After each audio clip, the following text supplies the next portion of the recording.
And one of the things that I've said was like, when people leave here, the feeling that I've wanted to convey was people leave, they turn around, they go, oh, I have to go back out into the world. And for people to literally turn around and go, please let me back in. I can't wait to do this again. And I've had people actually share that. Welcome back to The Artist Connection. My name is Phoenix, and today is the kickoff of a series called Studio Tours. And this is where we're going to be exploring the spaces that tattooing takes place in, and that is such a huge part of the entire tattoo process. Today we're here at Upside Tattoo in Hutto, Texas, and I chose the studio to kick off this series because it is extremely unique. I personally have never seen a studio like this, and I'm excited to share with you guys today on what happens here. The person that put all this vision together and is the captain of the ship is Andy Foe. I guess really kicking off right here is, what was your kind of intention behind the look and feel of the studio?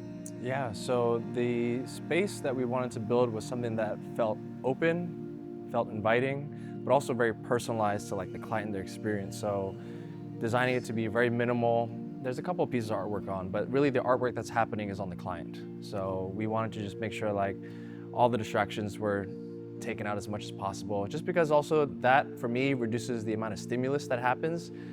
You've been tattooed before, I've been tattooed a lot, and even though we've been tattooed quite a lot, every time we walk into the door of a tattoo studio, before we step foot in, there's always that nervousness, that tension, that anxiety that happens. And I wanted to see like, how could I reduce that as much as possible? And it was through all of my experiences, getting tattooed, working at different tattoo studios, talking to clients. It's kind of the feeling of how we created the space.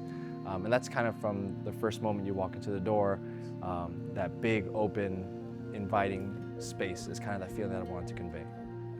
So I guess walk me through that. So when a client does walk through these doors, you know, they're right here in this first area. What is this area? What is the purpose of this area? Yeah, so this is our welcome area. It's also like we would call like our living room. So, you know, when someone comes in, we have our consultant, they're the one that's greeting them, and just, it's a familiar face. And really, getting tattooed happens before you even walk into the door. It's when you send that email, you make that phone call, you're messaging on Instagram. Who is the person behind the desk, behind the screen that's getting to talk to you, that makes you feel comfortable and safe enough to walk into the space? That's the person that's going to be greeting you as you walk into the door.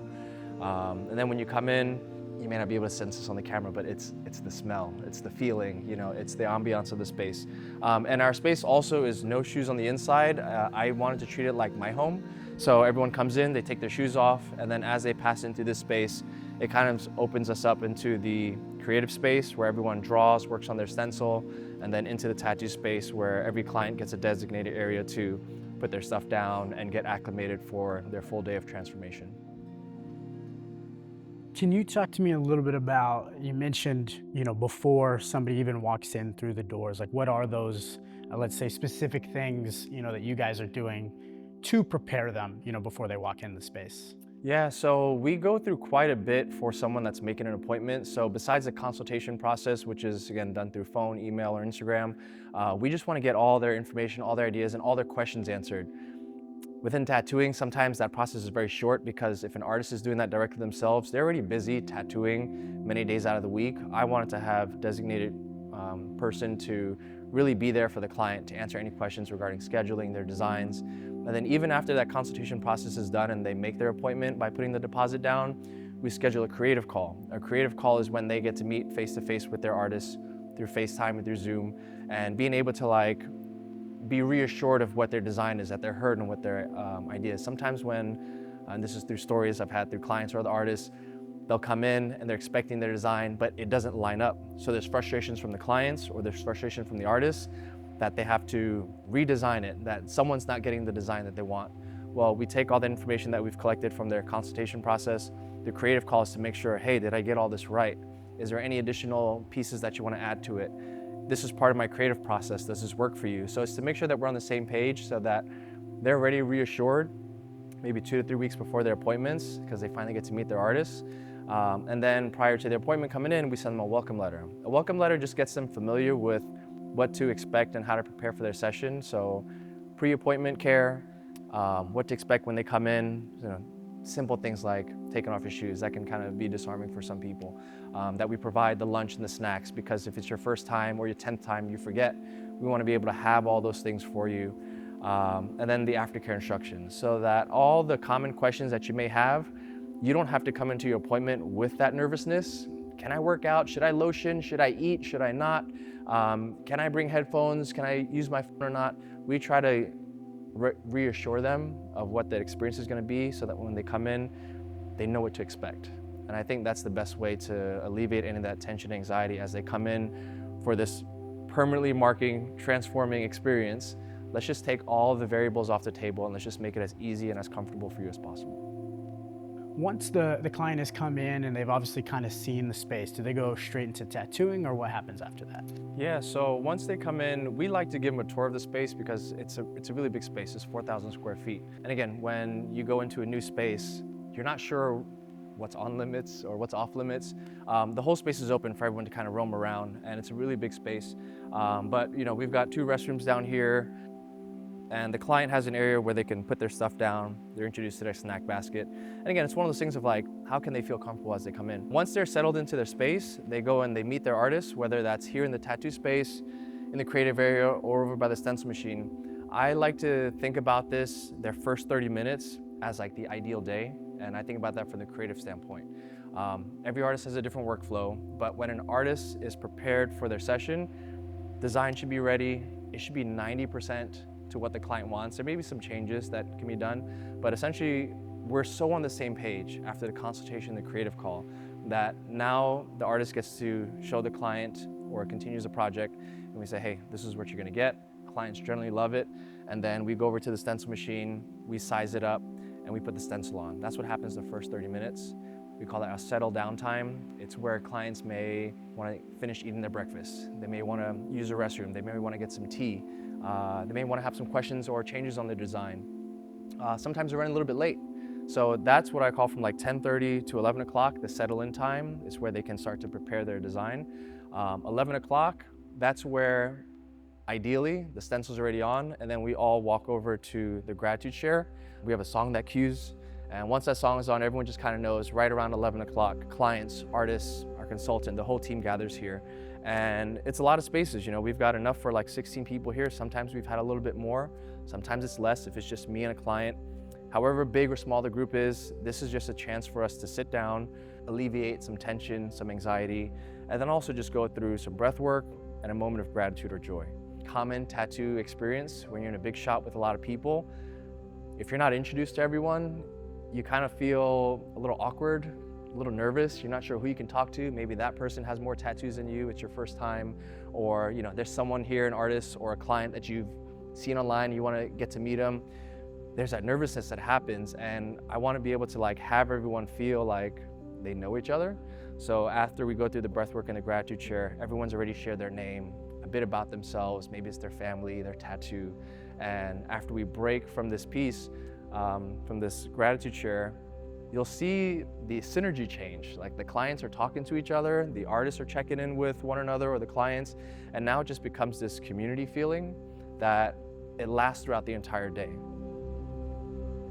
Before we started to do this walkthrough portion, Andy actually ran me through, you know, the gratitude circle and the breath work. And even though it was just us, if we maybe weren't in a group, it was extremely relaxing. And as much as, you know, you guys are setting the environment for the day for people being creative, that also kind of set the environment today for us filming, you know, and that was something that I think is like I said, it's extremely cool, it's unique. But with that being said, because it is unique, has there ever been any pushback, you know, from people? Again, you just stated you tend to prepare people a lot before they walk in through the doors. But even with that being said, you know, I'm still sure that there's some people that, you know, I don't know if they have their doubts or they're just curious, but I guess what has that experience been like? Yeah, I've probably only had it twice, and one client did it for, or he didn't participate for religious purposes.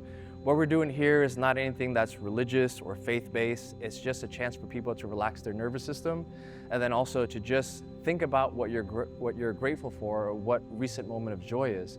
And some people have never done that before.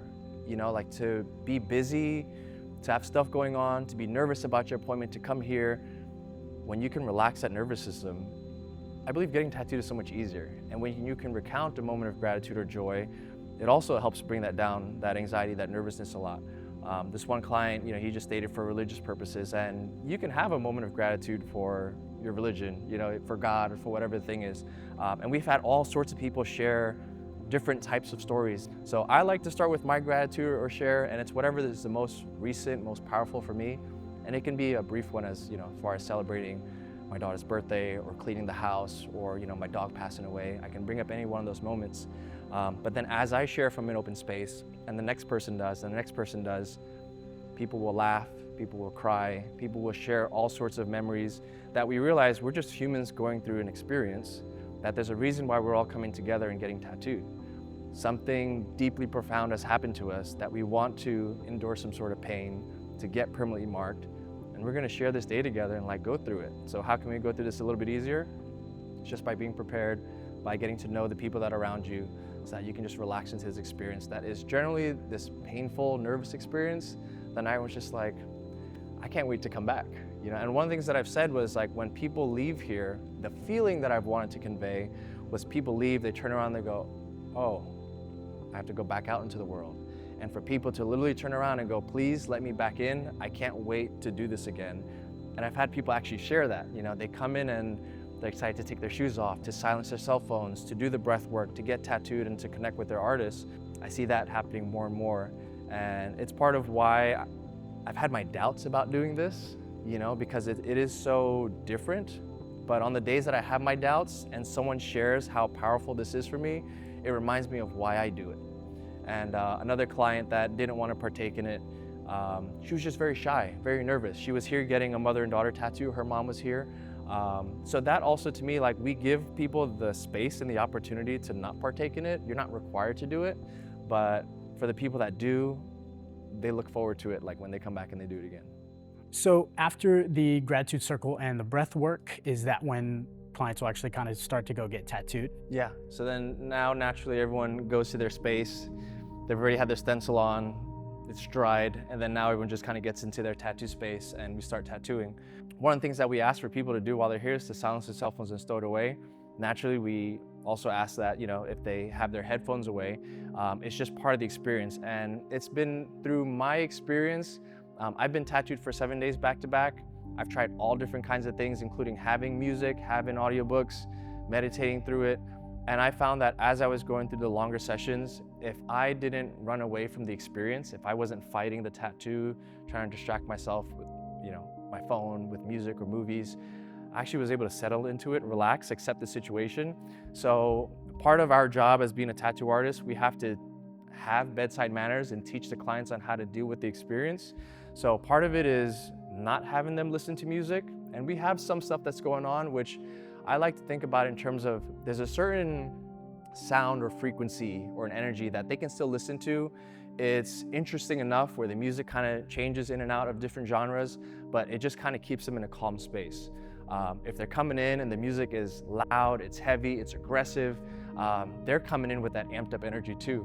And I've had people come in and they're like, I'm ready to get tattooed today. And it's like, it's okay. It doesn't have to be that way because you're gonna dump all that adrenaline. And by the time that's done, you're trying to fight through this tattoo. So we try to have them relax into the experience. Part of that is also having the artist not have any headphones on. I've shared a bit of that online and it ends up being this controversial thing, which is well, that I need headphones. But also it's be there for another human being that trusts you to permanently mark them. That's one of the things that I've seen it before, and some artists are just that way. Some clients are okay with that. But I've seen it where some clients just kind of feel a little bit like maybe they're a transaction, they're just a piece of skin, a piece of canvas. But I've seen it before where when an artist who's typically introverted has their headphones off and they're kind of there to make the conversation, something deep and enriching happens between the two. They connect with each other on conversations that wouldn't have happened if they had headphones on. And I don't know, it's one of those things of I just encourage that to happen more in tattooing. I think back to how perhaps tattooing was before music, before headphones, where it was a very ceremonial experience. If you think back to some cultures and some tribes, even in modern day America, as we're getting tattoos, you didn't have headphones on. You were just excited to sit in the chair with whoever the artist was and swap stories. Some people like headphones as far as the clients to be able to kind of focus and zone in.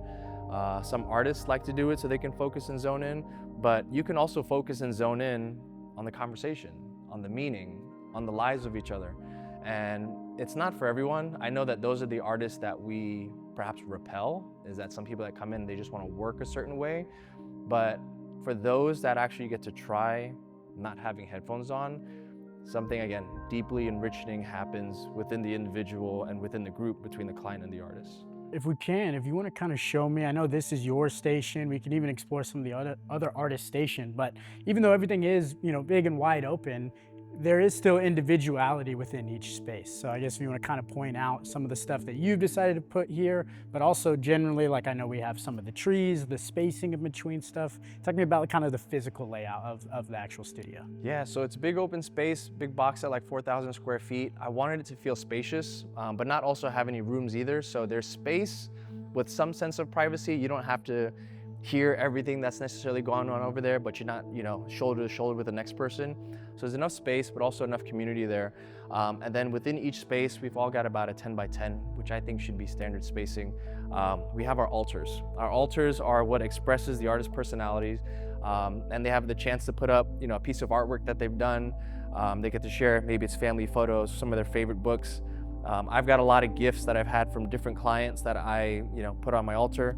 And even some of the things that we spoke about earlier, I've always felt super serious as a person and as an artist, but working with some of these guys here, they help pull some of the childlike side of me. So even, just having the Pokemon or some video game stuff, that's naturally a part of who I am. So I just wanted to be able to display that. And as my clients sit here, they'll ask, what does that tree mean? Who'd you get it from? Or what does that sign mean? Or, where's that?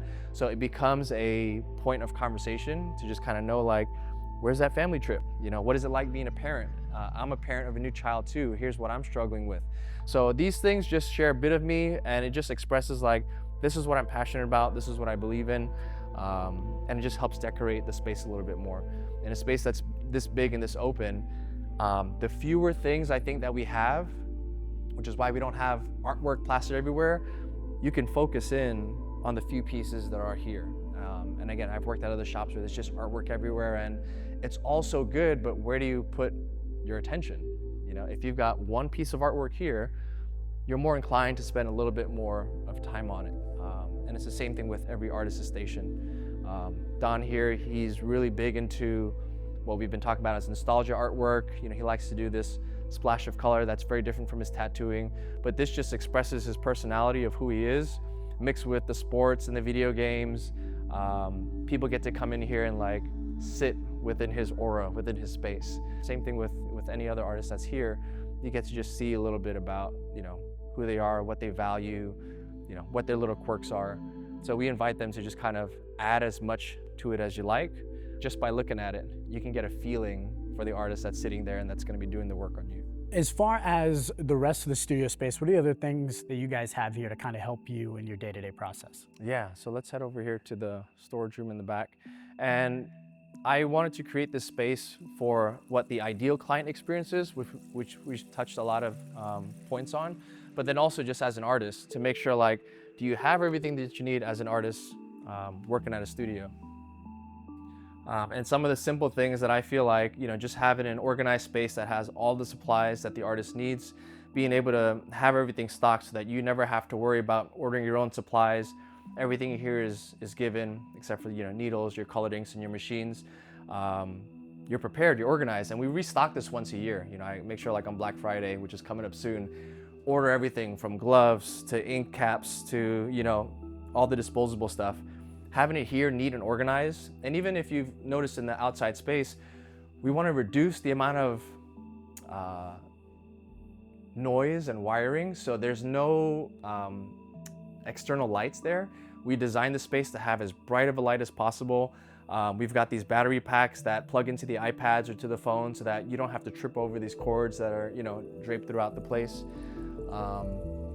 But yeah, I wanted to just make sure like anyone that works here has everything that they need. You don't ever have to think about, ordering any supplies, stuff like that. The kitchen space, one of my favorite parts is just having the T-bar here. And that's one of the things when clients come in, the little nuances between having like tea or coffee. So I'll just have the conversation with you. Like if someone comes to you and say, hey, would you like some coffee? There's a feeling of like, yeah, I can't wait. Like I want some coffee right now. I need it. Versus someone says, hey, would you like some tea? They go, yeah, I would like that. So it's just that feeling difference that when someone comes in and they're offered tea, just another way for them to relax. And whether you want caffeinated, green, black tea, we have that here for you. Snacks, we've got all that for the clients. So throughout the day, again, they can get as much of it as they like. Having a lot of artists within the space that works in all different experiences, just having, two of our stencil machines here, or printers, having two of our printers here, and then having like 4 different stencil options because everyone works differently with what their process is like. So I've seen it sometimes where everyone's just kind of cluttered or trying to work around different spaces. Making it as big and as open as possible was a big goal. And then outside of creating your own designs, I've spent many years collecting different reference books to help me study and improve on my artwork. And I find myself like bringing books in to give to different artists to borrow and practice. So instead I just brought my library from home, have it here, so that anytime an artist wants to like look up figure drawing, they want to look up Japanese artwork, they want to look up different tattoos or Renaissance art or video game art, my whole personal collection is here for anyone to just kind of look through and help progress and grow in their artwork as well. As I'm looking at this, of all these books here, and maybe it's not here in this space, what do you think has been the most influential on you from a artistic, like technical standpoint? Artistic and technical standpoint. I think, let me see, from the technical, it's not gonna be here. So I have the anatomy books that I have at home. So I'm gonna change that. This is not my full library. At home, I've got several anatomy books that I've studied from, and that's helped me, number one, draw figures a little bit better, but also helped me study like composition and form when I'm drawing on the body. And it's also helped translate into the fitness side of things where like, before when I was just drawing figures or portraits, I would just see it as one big silhouette. But now that I can understand like how the muscles and the bone structures interact with each other, it's so much easier to like design for flow and form when you're looking at a body part from different angles. But also as you're drawing a figure, you can kind of improvise a little bit more and fill in the gaps with knowledge. And I always thought like drawing figures was something that was like this magical, ethereal thing that some artists were born with. But I learned that over time, it was just people who just studied those things over and over. So for the technical side of it, I've got some anatomy books at home that I've been drawing from. From the creative side, there's 2 books. One is The War of Art from Stephen Pressfield. Yes. And then The Creative Act from Rick Rubin. I saw that on the table. Yeah, so those 2 books help shift the perspective on what it means to be an artist or to have resistance and push through it. And every day for an artist is always resistance. If you don't have resistance, I don't know if you're trying enough to change and make your art better. So I find myself constantly in resistance of like, how do I study or push this design a little bit more? Those 2 books help me with my mindset on like how to approach art a little bit differently.